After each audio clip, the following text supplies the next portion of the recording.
Good evening, everyone, and a very warm welcome to greytShift. I'm Shweta Rajashekar, and I'm delighted to be moderating today's session. Our topic, the role of HR in an AI first workplace, comes at a defining moment for our organizations across Middle East and global. AI is no longer just enhancing efficiency. It's reshaping how work is designed, how talent is mobilized across borders, how leaders make decisions, and how organizations build trust in increasingly digital environments. Across the GCC, governments are accelerating AI agendas, enterprises are balancing nationalization priorities with highly diverse workforce, and leadership expectations from HRs are evolving rapidly.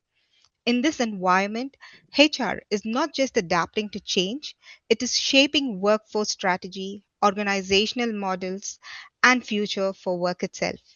In today's discussion, we will explore how HR's mandate is expanding in an AI driven economy, how organizations can balance innovation with governance and cultural nuances, how leaders can build digital confidence and trust, and what capabilities HR teams must develop to remain future ready. Before we begin, just a quick note on the format. We'll start with a moderated discussion with our speakers, followed by a live audience Q&A.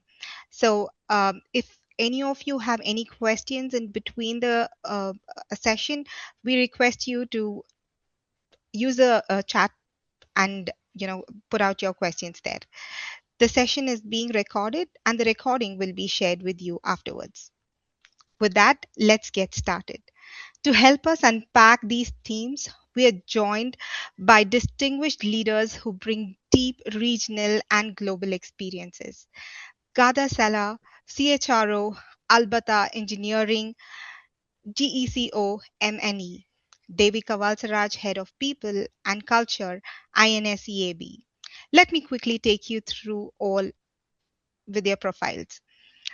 Ghada Salah is an award winning HR leader and business transformation expert with over 20 years of experience across MENA region. She serves as a chief human resource officer and a board member at Batha Engineering Group, overseeing people strategy across GEO, MNE, and other group companies. Recognized as the HR Director of the Year 2024 HRME Excellence Award, Ghada is known for driving HR digitalization, workforce transformation, culture-led performance. She is strong advocate for inclusive leadership and believes sustainable growth begins with investing in people. Welcome, Ghada. So happy to have you on board. Thank you very much. Same here. Okay. Talking about Devika Valsaraj, she's the head of people and culture at INSEAB, a seasoned HR leader with over 20 years of experience across the MENA region. She has led strategic HR initiatives across real estate, hospitality, advertising, and HR tech, partnering with C suite leaders to build agile, inclusive, and high performing organization. Previously, she held senior leadership roles at EMAR Group and NCN Middle East, IPG McCann World Group. Recognized among Asia's rising 100 women power leader 2023, Devika is known for aligning people strategy with business impact and driving strong employee experiences. Thank you, Devika, for joining us today. Thank you for the warm welcome, Shweta. Pleasure to be here. Thank you so much. Once again, I welcome all of you who have joined us today. Thank you for joining us today. So, without much ado, let me start right to our discussion. My first question is to Ghada. From process owners to strategic architect, Ghada, at a macro level, how is AI changing what HR is accountable for at a leadership table in the Middle East? Are we seeing HR move from operational excellence to workforce architecture and business design?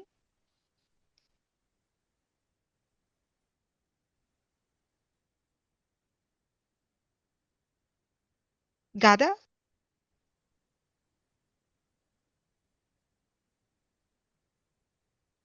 How are you, Shweta? Good afternoon to everyone. Actually, a real pleasure to be with you here today. And before I dig into this question, I just want to say that I have learned something very important during my experience and seeing the transformation that happened in technology in the past years. The cue is we need to understand that technology moves very fast, but people move with meaning. So your question, really to the point, I love it. Because AI isn't changing HR tools, it's changing what the board expects from us as HR. Traditionally, especially in our region, I'm talking about the Middle East mainly, HR was measured on operational excellence, payroll compliance, hiring timelines, policies and procedure. That still matters, of course, not going anywhere. But AI is automating much of this layer, much of these processes. So the leadership question is no longer are our process efficient? Are we digitalizing what's supposed to be digitalized? It's are we future ready? I get these questions in every boardroom since I've been to the region. So I think in the Middle East specifically, the shift is very clear with digital transformation agenda, nationalization strategy, these mega projects that we are seeing like smart cities. Everything is require new set of skills. HR can't just manage processes anymore. We are accountable for workforce capability. And that's workforce architecture simply means designing the right mix of human skills, digital capability, and also automation. So instead of asking how many people do we need, we ask which tasks should be automated, which roles should evolve, which skills must be built. It's not about number that we are hiring and fulfilling and we are meeting the target. We are redesigning this role, not just filling them. So I believe operational excellence, yes, it is the foundation, but the real value is in the business design. How are we as HR designing the business to be future fit? So for example, when we digitalize a performance system, it didn't just automate the reviews and how the templates is, it reshaped accountability of people, it reshaped the leadership visibility. And when we use workforce analytics, we are informing, not only expanding on decision, we are investing in such a decision, not just tracking HR matrices. So I believe in the region, we are building speed, workforce capability, and this is what borders require. And that's why HR is no longer executive strategy. We are helping designing the business. Oh, that's insightful, Ghada. Thank you so much for such an elevation of HR mandate and giving us such a beautiful insight. Well, my next question to Devika on operating across borders. Devika, many GCC organizations operate across multiple regulatory and cultural environments. How can AI help balance standardization with localization without losing compliance or cultural nuances? I like that question, Shweta. And adding to what Ghada actually set the foundation for, at the end of the day, it's not about, the conversation is not around just what can HR deliver. Back in 2008, there was this very interesting article from SHRM that said, HR is dead. We are now in 2026 and we are still here evolving, adapting. But the real value is in how we are able to integrate the business perspective and operate within the guidelines of the different government regulations that are in play. So before we started the session, we were talking about how Saudi and the Vision 2030 is shaping how we do business there. Similarly, in the UAE, back in 2017, when it became a national priority for the country to go AI savvy, we had a minister for AI. Things have changed. Things have also propelled in terms of pace, thanks to Gen AI entering the chat, if I can put it that way, where data is cleaner. So 10 years ago, that was the conversation that we were talking about when we were considering AI tools or automation or RPA. Now we are in a stage where there are more mature conversations around how are we getting the data, how are we storing the data, what do we do with that data? How transparent are we? And how do we govern what kind of information comes in? Because what causes anxiety for an employee is not in the adoption of tech. It's about fairness and it's about transparency on what we do with it and how it impacts them and their livelihood, right? So from a compliance perspective, yes, I think the guardrails are being put in place. We are very fortunate to be in a country that is spearheading that particular conversation in the region, and we are making sure we abide by that. The second segment is about operating in the GCC, which is very culturally diverse. They might speak the same language, but the dialects are different, and the cultural observations, and Ghada will agree with me when I say this, are very nuanced. And we have a massive expat exodus as well in some of these regions, UAE as well as in Saudi. So how do we make sure that the training models that AI is being exposed to have access to West Asia, to the Middle East, to the MENAT region, and their perspectives and their nuances, because a lot of it is still being trained on Western models. So how can we have think tanks that can actually feed in information that helps make sure that we can be inclusive in how data gets processed and how decisions are automated eventually, keeping these parameters in mind? So it is early days, I feel, from my perspective, looking from the outside when it comes to your particular question. But it's a very interesting space for more regional players to enter to actually shape that piece. Absolutely. Thank you so much for answering this question. And well, moving on to Ghada. Ghada, talking about human readiness versus technology readiness. As organizations accelerate AI investments, where do you see the biggest gap in technology capabilities or human readiness? And how should HR address that gap proactively? Okay, so I have to be very honest with you. The gap is rarely in technology. It's almost always in human readiness. Most organizations today can buy AI. It becomes one of the procurement lists. The real challenge is whether their people are ready to work with it or not. And readiness isn't only about skills, it's about psychological first. When the AI enters any room, means any company, people immediately think, is it replacing me? Am I falling behind? And as you know, fear travels faster than transformation. If people feel threatened, they protect themselves instead of trying to innovate. There is also a leadership gap. Some leaders invest in AI without redesigning workflows or decision making. They look at dashboard, but they don't rethink how work actually happens. Buying AI without redesigning the work, I have to be honest with you, is like buying a gym membership and never exercising. And there is still that layer. Not everyone needs to be an AI engineer, but everyone needs literacy, the ability to interpret outputs, question data, and ask the right question, and also adapt. So we don't have to be all IT expert to be able to use AI. And this is a very important point to communicate when you are doing digital transformation. So if you ask me how HR should respond, I believe first we need to normalize the conversation very early before we start. Silence creates anxiety. Transparency always builds stability with people. So I think second, we need to create safe experimentation. And we did this live in my company last year. We took this as an event for 6 months where we create a safe environment where people can experiment AI. We prepare chatbots where people can ask them questions, HR questions, operational questions, so people start understanding the value. So people can test tools without any pressure. This confidence reduces the resistance. I believe also third thing we can do is redesigning the roles instead of just automating tasks. AI should remove friction, not remove dignity. I believe finally reward. Everything works with the reward.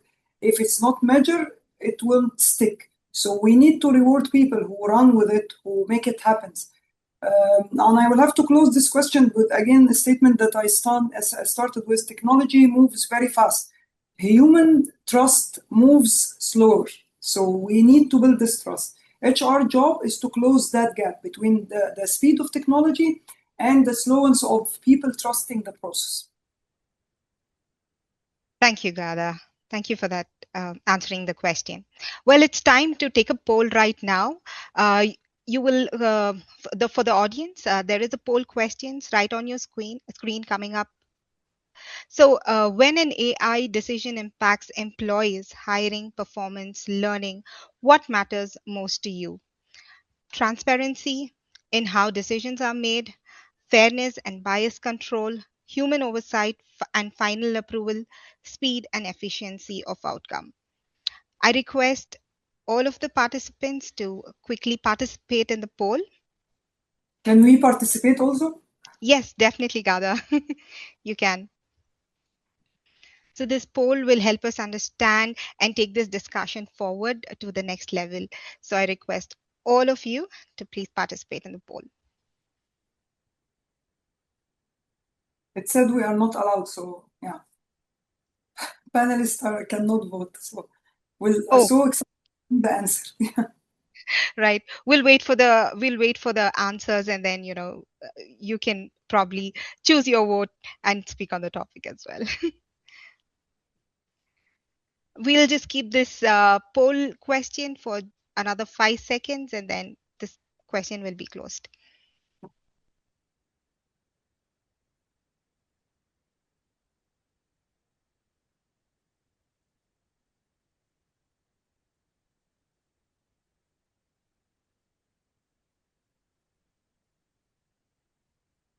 Can we have the poll answers?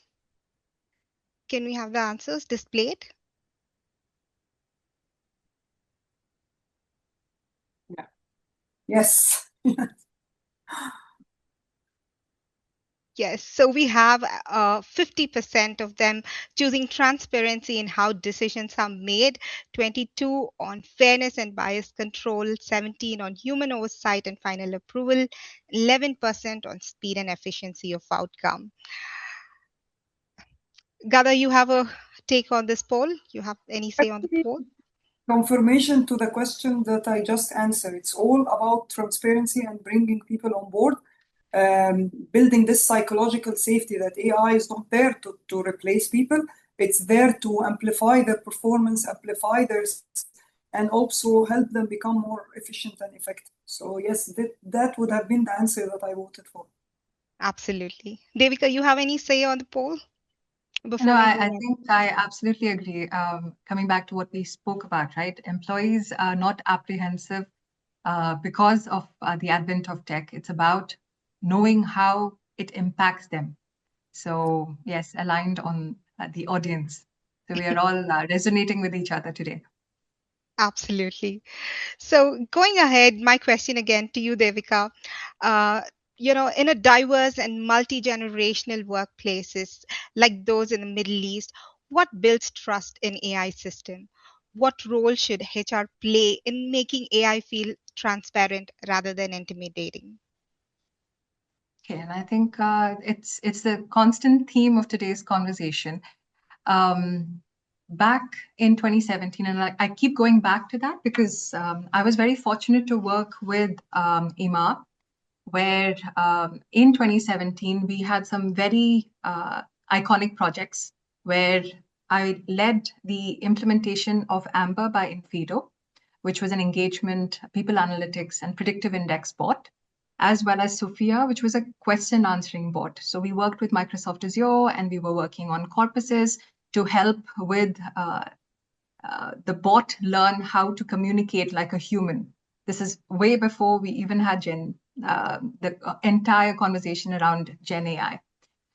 So back then, we were looking at this not just because of a gimmick perspective, but how it can impact the bottom line of the business, because we were working in a very matrixed organization. We had so many hotels, and we needed to ensure employees felt heard without having to have additional manning just to be there to communicate with them.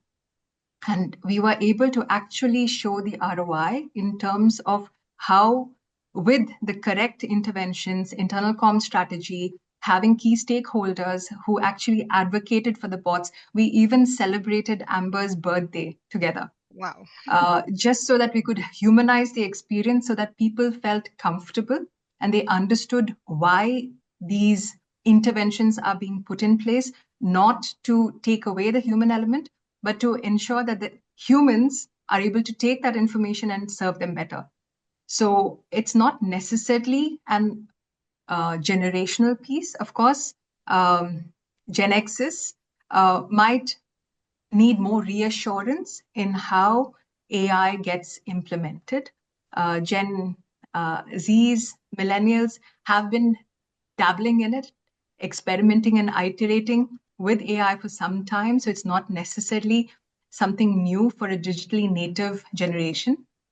But again, how do you bring the organization together? I think what Ghada was saying as well, in terms of making sure from an upskilling perspective, we are ready, we are not pushing it, but rather it's a pull strategy where you have a design thinking fundamental running through the entire organization. It's not HR led or the CIO is driving a mandate, but rather as an organization, how can we bring key members of the team from the front line and from operations to see, okay, where are the bottlenecks from an experience perspective, from a customer experience and from an employee experience perspective, where are those tension points and where are those gaps that can be augmented with an automated solution versus having to have a human being spend valuable time trying to do something which can be easily done through an RPA or through an AI or an agentic AI, which does not mean that it replaces that human. It just frees up that human's time to do something more interesting. And something that I actually enjoyed having a conversation very recently was with a CIO of a family-run business recently, where they were talking about how they are very manual based in terms of their operations. So automation is not as easy when it comes to regular off-the-shelf AI solutions. But what he implemented was standard processes, invoicing, and client follow-ups that used to take a certain X amount of time. He was able to iterate this, simulate it, record it, and share it with his board to actually get a better buy-in in terms of how it fast tracks processes. It doesn't replace the people who do it. It just makes it more the data more accessible. The reporting is more current versus dated, so they can actually take action faster. So it's about speaking the language of the type of audience you need to get the buy-in from. So I don't believe it's ageist as a strategy, but rather it's in terms of getting the buy-in and knowing who to involve to get that buy-in. Thank you so much for taking us through this with such beautiful examples, Devika. Right. My next question to Ghada. Talking about redesigning work, not just automating it, with hybrid and cross-border teams becoming the norm, how can AI help redesign work itself, roles, workflows, collaboration patterns, rather than just speeding up existing processes?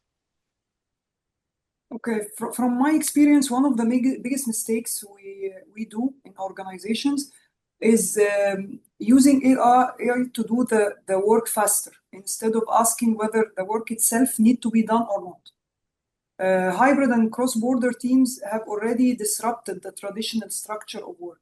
So AI is just accelerating that shift. So in a disrupted environment, work is less location-based and more outcome-driven.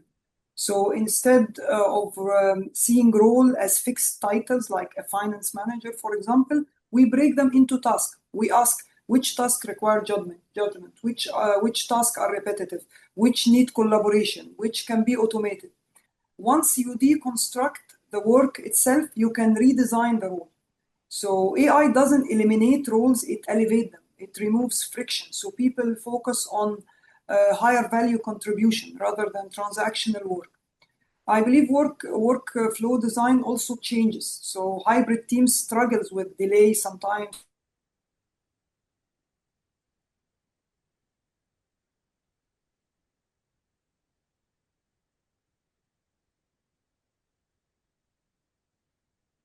example, automate reporting, summarize meetings, flag, but the real value isn't only speed, it's visibility. I believe also in cross-border teams, which we work on it a lot, clarity is a currency. When everyone sees the same data in real time, coordination improves, management becomes more predictive instead of being reactive. Collaboration becomes more horizontal, less dependent on hierarchy. And I believe this is where HR steps in. Redesigning work isn't just a tech decision, it's a people design decision. If workflows change but performance model stays as it is, this is where misalignment usually happens. And I always believe in our region where teams operate across countries and culture, AI creates a very nice shared digital platform. We all speak the same language, but it's leaders who need to connect people. I always believe AI shouldn't just make work faster, it should make work smarter and more intention as well. And I am a big believer that HR is there to help design this shift. We are the influencer when it comes to that. Absolutely. Totally agree with the point of, not technology, but, people are the ones who help us design this. Yeah. So moving ahead, my question to Devika. Devika, talking about digital maturity in leadership, what differentiates organizations where AI adoption succeeds from those where it stalls? And what specific behaviors should leaders model to build digital confidence across teams? Oh, I think that's a very good question, and it's a timely one in this conversation because everything has to come from the top, right? We listen to the bottom line, but actions and behavior needs to be modeled by the leaders themselves. So how open they are to experimenting and failing is the first piece. How curious they are to understand what needs to be automated. And I think even Ghada mentioned this, not everything needs to be automated, right? So we just need to make sure that they are thinking of it realistically in terms of, okay, what does the business need? And then accordingly, putting their money where their words are in terms of funding those projects. Now, with great pride, I can say that one of our entities, Talent Blueprint, which is specialized in providing staffing and recruiting solutions, have gone ahead and invested heavily in terms of AI solutions because with that, it helps us actually map the market better. I'm an internal customer for them, and I do interface with candidates who have been interviewed by AI. The quality of the shortlist that I get from them is very different from what I used to get earlier. The time taken in terms of getting the shortlist is also much faster. And at the same time, it's also improving the candidate experience because firstly, it's freeing up the time for the recruiter to remain human in the process and not get bogged down by admin. But at the same time, it's a very exciting piece to actually watch different pieces come together in a solution. So definitely that's one piece that my leaders are supporting. But apart from that, I think the biggest piece is, again, having processes mapped out correctly. With any kind of automation, the thing that falls short is that you don't take a manual process and then just blindly go ahead and automate it. Design thinking needs to enter the chat very early on, have every stakeholder map out exactly what the outcome is versus what the process they think should look like. Because that's what makes the defining use case that then an AI engineer or solution provider can actually take and give us the outcome that we need. Because very often people get so attached and territorial about their own process, they're not able to think about how can we do it faster and in a more simplified way. I think simplicity is the key when it comes to anything related to automation and tech. And we sometimes as leaders get really enamored by what we have done in the past to let go of that and get an expert lead the way and make sure that every stakeholder is in that piece. The second piece is, again, the data integrity. How is that piece being governed in the organization? what are we opening ourselves up to? Because again, there's a lot of iteration happening in the market. There is still a lot of question marks in terms of how secure information is, where those ecosystems are based, in which part of the world, and what kind of geopolitical impact we might be exposed to if we do go for that. So there is that balancing act that leaders need to be conscious of, that yes, there is the impetus and the benefits that we get from tech, but at the same time, how are we making sure we are also securing our business model from the advent of tech? And of course, the third dimension, which is the most important dimension, is the people and the culture piece. So how does having agents lurking around in the organization impact employee morale? How do we engage and leverage that into making better employee experiences is the other piece that falls by the wayside, but that's where we can actually come in. I've worked with an engagement board that was part of our team, which actually helped speed up a lot of our processes. Now, how can we integrate agentic AI who have their own social media sites apparently, and who are talking to each other, who are trolling each other? How can we engage them is a very untapped frontier that we also need to think about. Totally agree with this. Thank you for emphasizing on design thinking. That really helps people simplify their decision making and data integrity and people and culture. That was great points to hear from. So before we go ahead, we have our next poll coming up for our audience. A poll question will be displayed again on your screen. If AI automates repetitive HR tasks, where should HR reinvest its time and focus? Strategic workforce planning, culture and employee experience, change management, capability building, data-driven decision making. Requesting all our participants to please take this poll. This is definitely going to help us understand this topic from your perspective and take this discussion to the next level.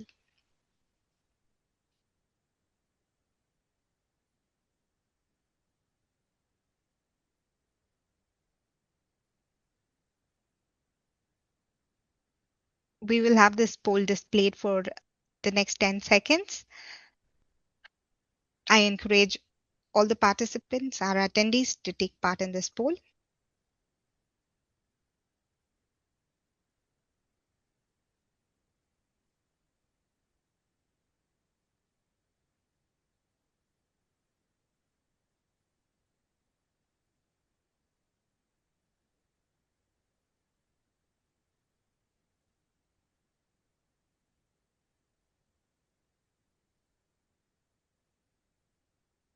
Can we have the answers displayed?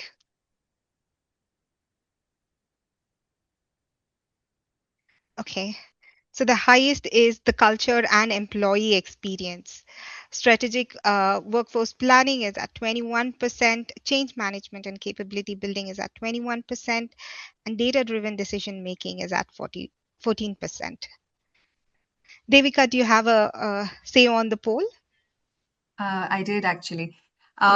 So for me personally, I think everything needs to boil down to the data piece, because all the other pieces are connected.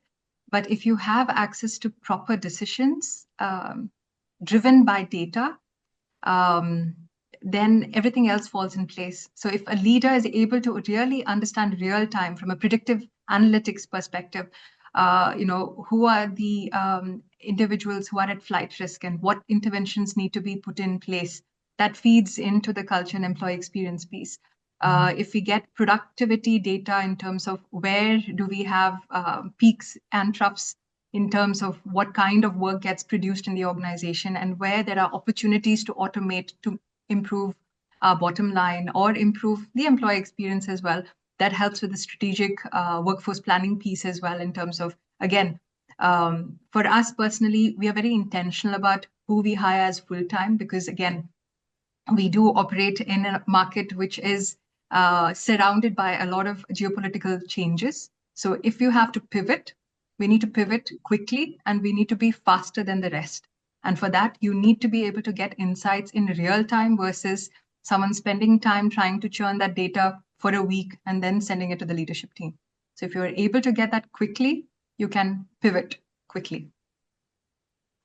True. Thank you so much. Ghada, do you have a take on the poll as well? Honestly, I like this question a lot, and my answer will be, if possible, all of the above. But I think if I had to prioritize, I would say it depends on where the organization is, the maturity level of their organization. So if AI is taking over repetitive HR tasks, that's a gift. It gives us back time to focus on the other things. But for early stage that's still growing, I would definitely prioritize strategic workforce planning, because growth without capability, it will create a chaos. For organizations struggling with adoption, like I believe maybe 50% of the organization in the region facing adoption issue and resistance, I would prioritize, of course, change management and capability building, because without behavioral shift, AI investment will fail.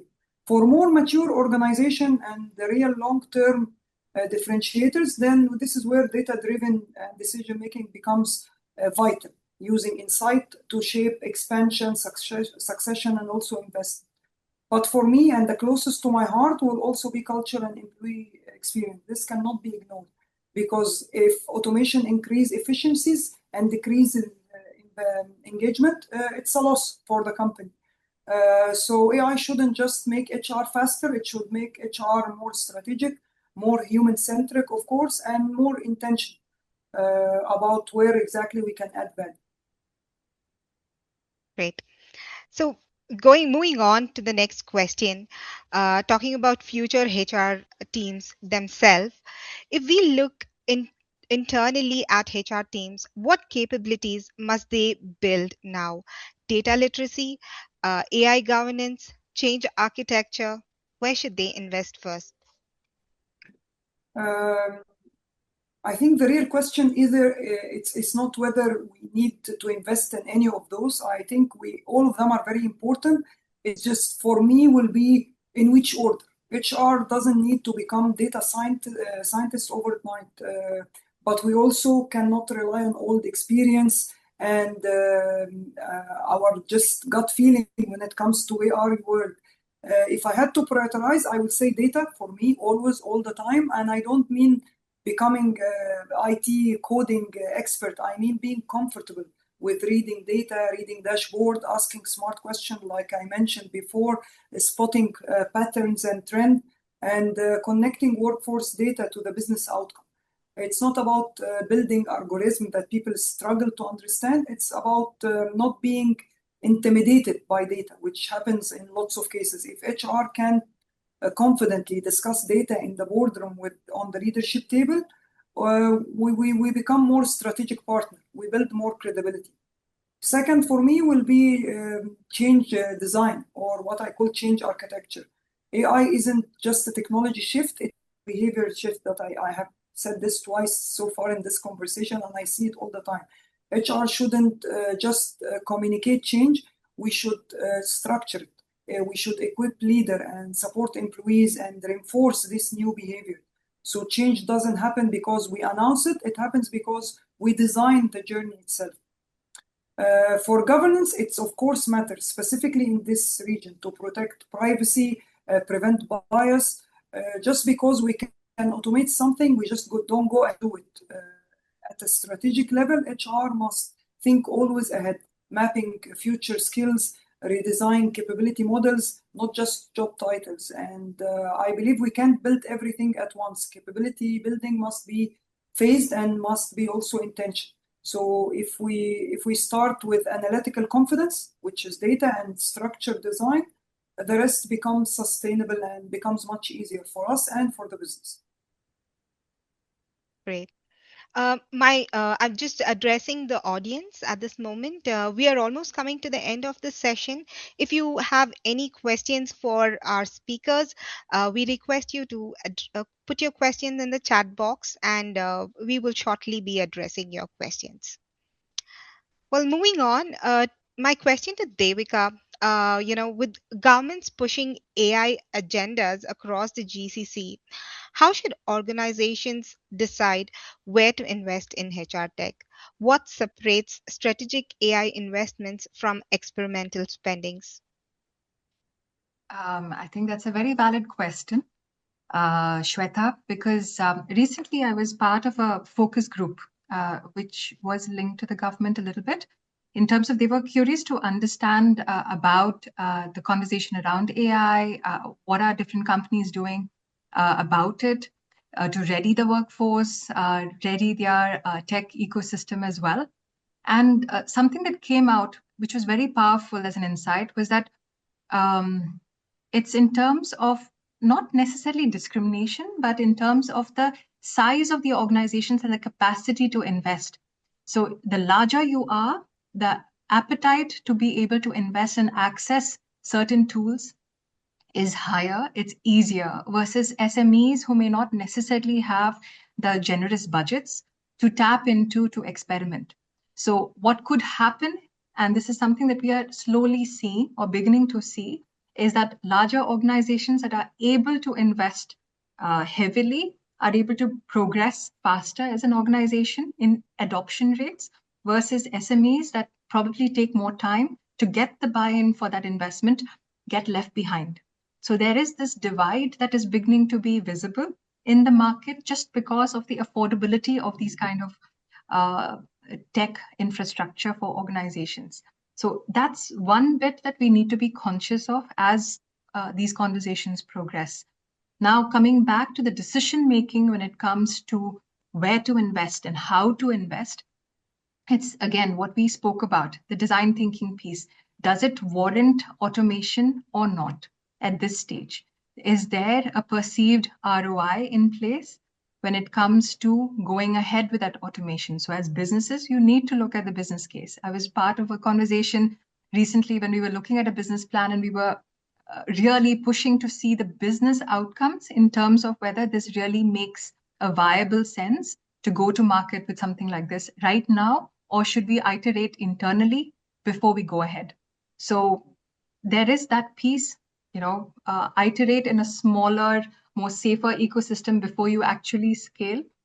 Understand who that audience is. Is it an internal audience? Is it your customer? Does the customer really need it? Back in the day when we had the automated customer service solutions where you press a button and you get redirected to someone else. Now you have multiple agents who are able to service individuals at the same time versus having to be on hold before someone is available to actually listen to you. So those are very quick fixes. So are we listening to our customer? Are we listening to our employees? Do we have, again, the right data to make those business decisions as to whether we want to go ahead or not? And at the same time, from a priority perspective, what happens to that data? What are we prepared to risk versus what we need to control? Again, from a legislation perspective and also from the customer's perspective. So those are elements that every organization need to consider before you just jump on the bandwagon to automate. And I think we've been talking a lot about the whole piece on change management, right? So the readiness of the organization, are they ready to adopt that kind of change? What kind of skill level do people have? And actually, I liked what Ghada had said in terms of the skills mapping. There was this very interesting conversation I was part of where they were giving the example of the Hyderabad government. So when they were trying to digitalize government services, they first approached it in such a way that they made AI learning, or actually tech learning, available for all their government employees. Now, it was not with any mandate that they have to do it. It's a good to have. And what they started seeing is that either there were individuals who were very happy to take this on board, learn, and there were also individuals who were so happy with what they got in the process that they decided to pursue other opportunities outside of the government because they felt they were comfortable with coding. So it doesn't mean that employees will get redundant. It doesn't mean that people will get left behind. As long as you're curious, you're learning constantly and learning to be ahead of the curve because you're able to use that tech. either in the organization that you're part of or somewhere else. But people who are curious and learning will still be required in this coming age. Absolutely agree with that. Well, my next question is to both of you. You can take turns to answer this question for me. Looking ahead 3 to 5 years, what is one shift that HR leaders must prepare for now, and one early warning sign that organization might be adopting AI in the wrong way? Devika, you want to go first? Sure. I think, as I mentioned, because I'm very curious about the whole conversation around agentic AI. I follow a couple of leaders, Lina AI as well, where they are dabbling in this. And now with machine learning getting evolved to such a stage where you have AIs that can self-learn without human intervention is scary, but at the same time quite interesting because it's almost giving them the power of free will, right? We are playing God in some respect. So it is to be approached with caution, but at the same time, as people and culture professionals, we need to start thinking ahead of actually having these bots in our workforce who also have a personality, who do deliver, but how does that impact the organization and what should be our approach in actually managing that kind of talent in the organization moving forward, because they're no longer a robot, right? If they actually have a personality. So that's something that's exciting, but at the same time, something to be cautious over. And the second bit, which is a constant conversation, is on governance. So how ready are we, and how um, updated can we keep ourselves when it comes to exposing the organization's data to the larger world or the training models out there? Thank you, Devika. Ghada, over to you. Okay, I'll answer this.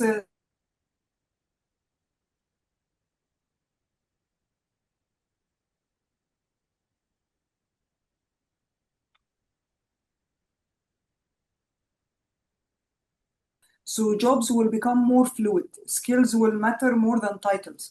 Instead of static job description, roles will evolve continuously. So I believe AI will take over repetitive tasks and administrative work, allowing humans, especially in HR, to focus on more judgment, creativity, and integration. So HR must move from asking who will fill the role to what capability is needed to make this role successful. This is, by the way, the major mindset shift.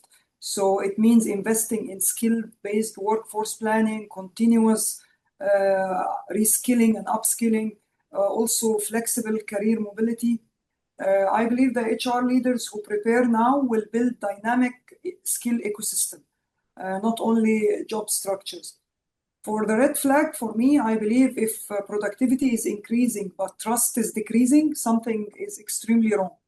If AI adoption create friction in culture, replace people without transparency, or use data to control rather than to empower, I believe this is a warning sign.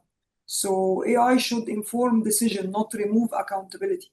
The moment leaders hide behind algorithm instead of owning judgment, we have a problem. AI is very powerful. I'm a big fan of it. But if we scale it faster than we build trust, we create instability. And growth without trust is never sustainable. Thank you, Ghada. And with this, we come to the end of such an insightful conversation. And we are opening up this question Q&A time for our audience. Audience, if you have any questions for our speakers, we request you to make the most of out of this time. You can quickly put down your question on the chat box, and we will be able to help you with the answers. I think for now we have one question. Um, uh, Ghada, if you'd like to take it up first. We have one question from the audience which says, with AI taking over routine HR tasks, what are the most important skills HR professionals should focus on developing to stay relevant in the AI first workplace? I believe that's such an important question because staying relevant isn't about competing with AI. It's about complementing it. So if AI is taking over routine tasks, HR professionals need to double down on the skills AI can't easily replicate. We have to become unique. So I believe first, analytical confidence, not becoming data scientists again, but becoming comfortable in interpreting this data and asking insightful questions and linking workforce matrices to business outcome. Second, which is a key for HR, change leadership. AI is a behavioral shift. HR professionals who can guide leaders and employees through this uncertainty will always be relevant. Third is business acumen. The more strategic and commercially aware the HR specialist becomes, the more valuable we are at our leadership table. And finally, of course, human intelligence. And this is the bread and butter of people. Judgment, empathy, ethical thinking. AI can analyze patterns, but it cannot improve culture or context the way humans can. So to summarize all of this in one line, I believe the future HR professional should be strategist, and part analytical, and of course, fully human. Thank you, Ghada. This question was from Jasmine Johanan. Devika, do you have a take on this question? Do you want to answer this question from your perspective? Sure. I think Ghada summarized it well. But Jasmine, to your question, I think it's not only for HR, it's for everybody. All human beings now are learning this new tech. So being aware, curious as to how it can enhance your productivity, your understanding of the world that is evolving around you, accessing information, processing information faster is something that is going to be paramount. And at the end of the day, I don't like to call HR as HR anymore. We are about people and we are about culture, yes, capability building, because the operation bit will get automated, no doubt. So we need people who can think, people who can analyze, people who can empathize and put themselves in other people's shoes. And at the same time, be able to think about the business. Your business literacy is what will be your defining success factor in the future. If you can understand the business models that you are there to serve, that's what will actually make you a valuable asset in the organization, regardless of the title. So don't think of it as only HR. You never know. Eventually, that prophecy might come true that HR is no longer there. Because I personally feel that this function is the mandate for every leader. And if they know how to handle their people and provide business value, we need to be able to think like a business head, not like an operational policy pusher. So I think that's the piece from my perspective. All the best, Jasmine. Thank you, Devika. So we do not have any more questions from the audience. So this comes to the close of our audience Q&A session. Thank you, Jasmine, for that such a thoughtful question. And what a truly insightful conversation today. We explored HR's evolving strategic role in the Middle East, responsible AI adoption, leadership and culture in digital transformation, skills for the future, and aligning technology with national business growth. A sincere thank you to Ghada Salah and Devika Valsaraj for sharing their expertise and practical insights. And thank you to our audience for your engagement and thoughtful participation. As always, the recording will be shared with you soon. If you have any more questions, please write to Rakhi Gautam at greytip.com and we will get back to you. So until next time, let's continue to building HR capabilities that power people first. AI-enabled workplaces across Middle East and beyond. Thank you. Thank you so much for joining in Very today's much. session.